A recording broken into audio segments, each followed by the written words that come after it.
Friends, this is the fifth video on the topic of elasticity. Now we are on the aspect of deriving relation connecting elastic constants. Now take a good look at the diagram.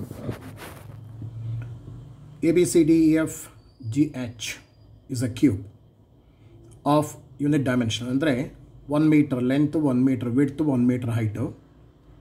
ಅಥವಾ unit length ಯಾವುದೇ ಸಿಸ್ಟಮಲ್ಲಿ and the material can be wood ಅಥವಾ ಅಯನನ್ನು ಅಥವಾ ಯಾವುದೋ ಒಂದು solid material ಇರುತ್ತೆ. ಆ ರೀತಿಯ ಕ್ಯೂಬ್ ಮೆಟೀರಿಯಲ್ ಮೇಲೆ ನಾವು we will exert force PQR. P ಅನ್ನೋ ಫೋರ್ಸು ಎಕ್ಸ್ ಆಕ್ಸಿಸ್ಗೆ ಪ್ಯಾರಲಲ್ ಆಗಿರುತ್ತೆ, Q ಅನ್ನೋ ಫೋರ್ಸು ವೈ ಆಕ್ಸಿಸ್ಗೆ ಪ್ಯಾರಲಲ್ ಆಗಿರುತ್ತೆ, R ಅನ್ನೋ ಫೋರ್ಸು ಝೆಡ್ ಆಕ್ಸಿಸ್ಗೆ ಪ್ಯಾರಲಲ್ ಆಗಿರುತ್ತೆ. ಯಾವುದೇ ಫೋರ್ಸು P ಇರ್ಬೋದು, Q ಇರ್ಬೋದು, R ಇರ್ಬೋದು, ಅದರ ಡೈರೆಕ್ಷನ್ ನಾವು ಇಲ್ಲಿ ಏನು ತೊಗೊಂಡಿದ್ದೀವಿ ಅಂದರೆ it will stretch the cube ಅನ್ನೋ ಥರ ತೊಗೊಂಡಿದ್ದೀವಿ. ಅದನ್ನು ಗಮನಿಸಿ. ಈಗ ನಿಮ್ಮ ಹತ್ರ ನಾವು ನೋಟ್ಸ್ ಇದನ್ನು ವಿಡಿಯೋ ಕಂಟಿನ್ಯೂ ಮಾಡುವಾಗ ನಿಮ್ಮ ಹತ್ರ ನೋಟ್ಸ್ ಇರಬೇಕು. ಸೊ ದ್ಯಾಟ್ ಪ್ರತಿಯೊಂದು ಸ್ಲೈಡಲ್ಲೂ ಇದು ಡಯಾಗ್ರಾಮ್ ತೋರಿಸೋಕ್ಕಾಗಲ್ಲ, ನೀವು ಡಯಾಗ್ರಾಮ್ ಬರ್ಕೊಂಡು ಡಯಾಗ್ರಾಮ್ ನೋಡ್ತಾ ಇರಬೇಕು. ಮತ್ತು ಈಕ್ವೇಷನ್ ನಂಬರ್ಗಳು ಬರುತ್ತೆ, ಈಕ್ವೇಷನ್ ನಂಬರ್ ನೋಡ್ತಾ ಇರಬೇಕು. So we will continue.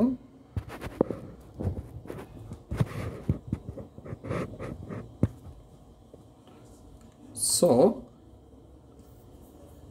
ರೆಫರೆನ್ಸ್ಗೆ H D ಅನ್ನುವ ಎಡ್ಜು ಎಕ್ಸ್ ಆಕ್ಸಿಸ್ಗೆ ಪ್ಯಾರಲಲ್ ಆಗಿರುತ್ತೆ, ಎಚ್ ಜಿ ಅನ್ನುವ ಎಡ್ಜು ವೈ ಆಕ್ಸಿಸ್ಗೆ, ಎಚ್ ಇ ಅನ್ನೋ ಎಡ್ಜು ಝೆಡ್ ಆಕ್ಸಿಸ್ಗೆ ಪ್ಯಾರಲಲ್ ಆಗಿರುತ್ತೆ. PQR ಫೋರ್ಸ್ಗಳು ನಾವು ಹೇಳಿದ ಥರ ಅಪ್ಲೈ ಮಾಡ್ತಾ ಇದ್ದೀವಿ. ಈಗ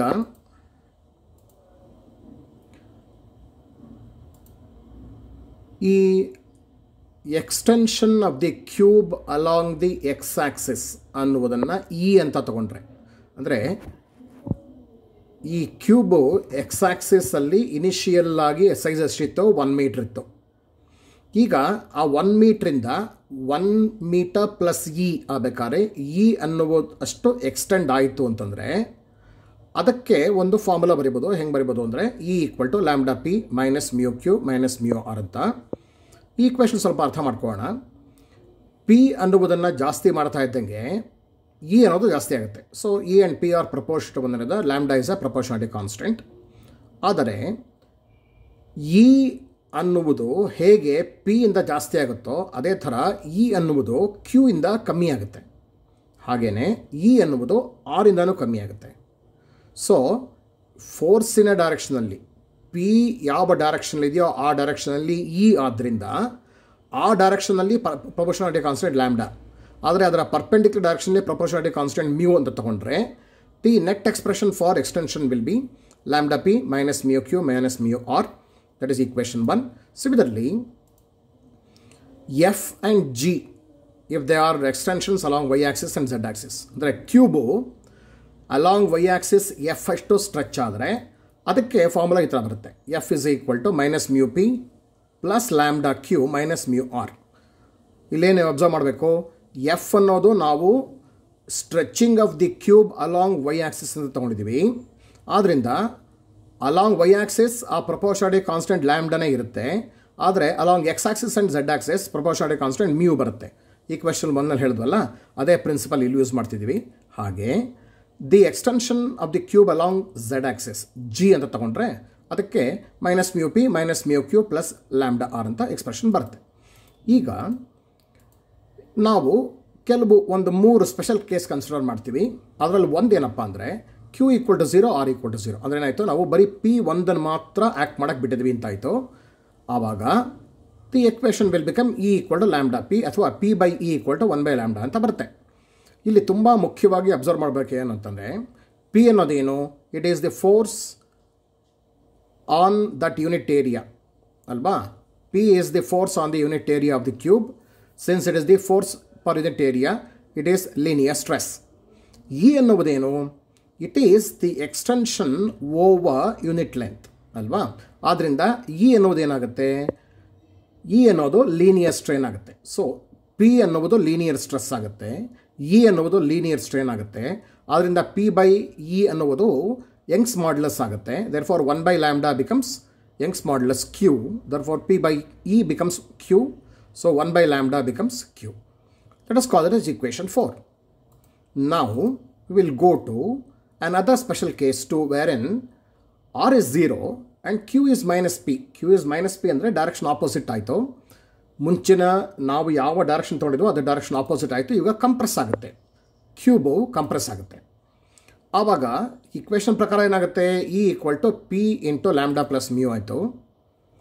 ಆವಾಗ ಇಲ್ಲಿ ನಾವು ಒಂದು ರಿಸಲ್ಟ್ ಬಳಸ್ಬೋದು. ಏನಪ್ಪ ಅಂದರೆ ಎಕ್ಸ್ಟೆನ್ಷನ್ ಜೊತೆಗೆ ಕಂಪ್ರೆಷನ್ನು ಸೇರಿಕೊಂಡಾಗ ಅದರ ಕಂಬೈನ್ಡ್ ಎಫೆಕ್ಟು ಶಿಯರ್ ಆಗಿರುತ್ತೆ ಅನ್ನುವುದನ್ನು ತೋರಿಸ್ಬೋದು. ಆ ರಿಸಲ್ಟನ್ನು ನಾವು ಇಲ್ಲಿ ಯೂಸ್ ಮಾಡ್ಕೊತೀವಿ. ಯಾವ ಥರ ಯೂಸ್ ಮಾಡ್ತೀವಿ ಅಂದರೆ, if shearing strain is theta then it can be shown to be equal to 2e. ಅದನ್ನು ಬಳಸಿದ್ರೆ ಏನಾಗುತ್ತೆ, theta equal to 2e which is equal to twice of P into lambda plus mu ಆಗುತ್ತೆ. ಇವಾಗ ನಮ್ಮ definition ಏನು, definition is P by theta is rigidity modulus ಅಲ್ವಾ. P ಯಾಕೆ, stress. P is the stress, theta is the strain. So P by theta should be rigidity modulus. ಮುಂಚಿನ equation ಪ್ರಕಾರ P by theta equal to 1 by lambda 2 into lambda plus mu. Therefore we should have n equal to 1 by 2 into lambda plus mu ಅಂತ equation ಬರುತ್ತೆ. ಈಗ ನಾವು ಮೂರನೇ ಕೇಸ್ಗೆ ಹೋಗೋದಾದರೆ, where in we have made all the 3 forces equal, P equal to Q equal to R. ಈ ಥರ ಮಾಡಿದ್ರೆ ನಮಗೇನು ಈಕ್ವೇಷನ್ ಬರುತ್ತೆ, ಈಕ್ವೇಷನ್ 1ಇಂದ E equal to F equal to G equal to P into lambda minus 2 mu ಅಂತ ಬರುತ್ತೆ.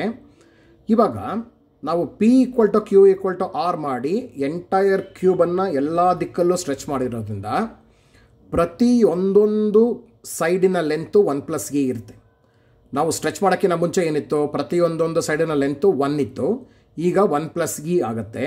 ಆದ್ದರಿಂದ ಈಗ ಹೊಸ ವಾಲ್ಯೂಮ್ ಇದೆಯಲ್ಲ, after stretching in all directions the new volume will be 1 + e the whole cube which will be 1 + 3e + 3e square + e cube. ಈಗ change of volume delta V ಏನಾಗುತ್ತೆ, 1 + e the whole cube which is the new volume minus 1 which is the earlier volume. That will be 3e + 3e square + e cube ಅಂತ ಆಗುತ್ತೆ. ಈ higher order terms of E neglect ಮಾಡಿದ್ರೆ delta V 3e ಅಂತ ಬರುತ್ತೆ. ಆವಾಗ B equal to P by delta V ಅಂತ ಬರುತ್ತೆ. ಯಾಕೆ, volume bulk modulus is given by volume stress by volume strain. P is volume stress, delta V is volume strain. ಈಗ ಎಲ್ಲದಕ್ಕೂ substitute ಮಾಡಿದ್ರೆ, ಅಂದರೆ ಡೆಲ್ಟಾ ವಿಗೆ 3e ಅಂತ ಸಬ್ಸ್ಟಿಟ್ಯೂಟ್ ಮಾಡಿದ್ರೆ B equal to P by 3e ಅಂತ ಬರುತ್ತೆ. ಈಗ ಇಗೆ ಸಬ್ಸ್ಟಿಟ್ಯೂಟ್ ಮಾಡಿದ್ರೆ B equal to P by 3p into lambda minus 2 mu ಅಂತ ಬರುತ್ತೆ. ಪಿನ ಕ್ಯಾನ್ಸಲ್ ಮಾಡಿದ್ರೆ B equal to 1 by 3 into lambda minus 2 mu ಅಂತ ಬರುತ್ತೆ. ನಮಗೆ ಗೊತ್ತಿರೋದೆಲ್ಲ ಸಬ್ಸ್ಟಿಟ್ಯೂಟ್ ಮಾಡಿ, ಮ್ಯೂ ಫಸ್ಟ್ ಸಬ್ಸ್ಟಿಟ್ಯೂಟ್ ಮಾಡಿ ಎಲ್ಲ ಮಾಡಿದ್ರೆ N equal to 1 by 2 into 1 by cube plus mu ಅಂತ ಬರುತ್ತೆ. ಅದನ್ನು ಸಿಂಪ್ಲಿಫೈ ಮಾಡ್ತಾ ಹೋದರೆ ಫೈನಲ್ ಆಗಿ ನಮಗೆ ಈ ಥರ ಬರುತ್ತೆ, mu equal to 1 by 2n minus 1 by Q ಅಂತ. ಅದನ್ನು ಈಕ್ವೇಷನ್ 7 ಯೂಸ್ ಮಾಡಿದ್ರೆ, ಈಕ್ವೇಷನ್ 7 8 ಯೂಸ್ ಮಾಡಿದ್ರೆ ಈ ಥರ ಬರುತ್ತೆ. ಮ್ಯೂಗೆ ಸಬ್ಸ್ಟಿಟ್ಯೂಟ್ ಮಾಡಿದ್ರೆ ಈ ಥರ ಬರುತ್ತೆ. ಈಗ ಲ್ಯಾಂಬ್ಡಾಗೆ ಸಬ್ಸ್ಟಿಟ್ಯೂಟ್ ಮಾಡಿದ್ರೆ 1 ಬೈ ಕ್ಯೂ ಅಂತ ಈ ಥರ ಬರುತ್ತೆ. ಈಗ ಸಿಂಪ್ಲಿಫೈ ಮಾಡ್ತಾ ಹೋದರೆ ಈ ಥರ ಇರುತ್ತೆ, ಬಿ ಈಕ್ವಲ್ ಟು ಫೈನಲ್ ಆಗಿ 1 by 9 by Q minus 3 by n ಅಂತ ಬರುತ್ತೆ. ಅದನ್ನು ಫರ್ದರ್ ಸಿಂಪ್ಲಿಫೈ ಮಾಡಿದ್ರೆ ಈ ಥರ ಬರುತ್ತೆ, 9 by Q minus 3 by n equal to 1 by Q ಅಂತ ಬರುತ್ತೆ. ಸೊ ಫೈನಲ್ ಆಗಿ 9 by Q is equal to 3 by n plus 1 by B. ನೋಡಿ, Q N B they are the 3 elastic constants. Equation 8 gives the relation connecting them. ಈಗ further case 4 ಹೋದರೆ P not equal to 0, Q and R ಮಾತ್ರ 0 ಮಾಡಿದ್ರೆ ನೀವು case 1 type ವಾಪಸ್ ಹೋಗ್ತೀರಾ, E equal to lambda P ಅಂತ ಬರುತ್ತೆ. ಸೊ ಅದನ್ನು ಈಕ್ವೇಷನ್ 2 ಯೂಸ್ ಮಾಡಿದ್ರೆ ಈ ಥರ ಬರುತ್ತೆ. ಆಯಿತಾ, Poisson's ratio F by E. F ಬಂದ್ರೇನು, ಲ್ಯಾಟ್ರಲ್ ಸ್ಟ್ರೈನು. ಇ ಅಂದ್ರೇನು, linear strain. F equal to mu P ಅಂತ ತೋರಿಸಿದ್ದೀವಿ, E equal to lambda P ಅಂತ ತೋರಿಸಿದ್ದೀವಿ. Therefore sigma equal to mu by lambda ಅಂತ ಆಯಿತು.